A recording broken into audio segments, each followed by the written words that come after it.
ఏమి అపరాధం చేశారు నేను గురుదేవా? నిండు సభలో ఒక స్త్రీకి వస్త్రాపహరణం చేయడం ఇది మీ దృష్టిలో అపరాధం కాదంటారా బాబా దుర్యోధన?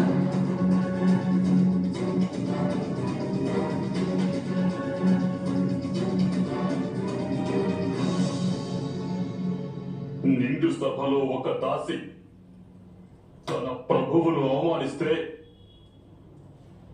దానికి దండన విధించడాన్ని అపరాధమని ఎలా అనగలరు వాసుదేవా?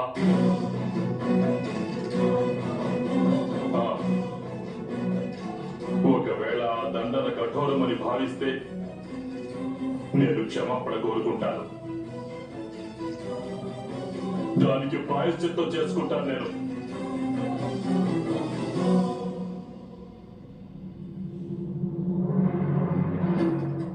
నేను ప్రాయశ్చిత్తం చేసుకుంటాను గురుదేవా.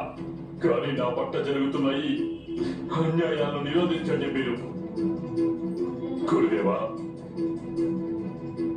ఒకవేళ యుద్ధం జరిగితే అప్పుడు నేను కూడా దానికి ప్రతీకారం తీర్చుకోవాలి.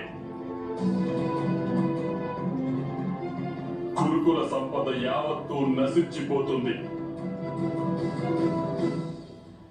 గురుదేవా,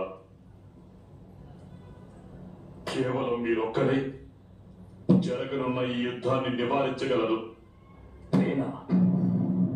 నేను మాత్రం ఏం చేయగలను యువరాజా దుర్యోధన?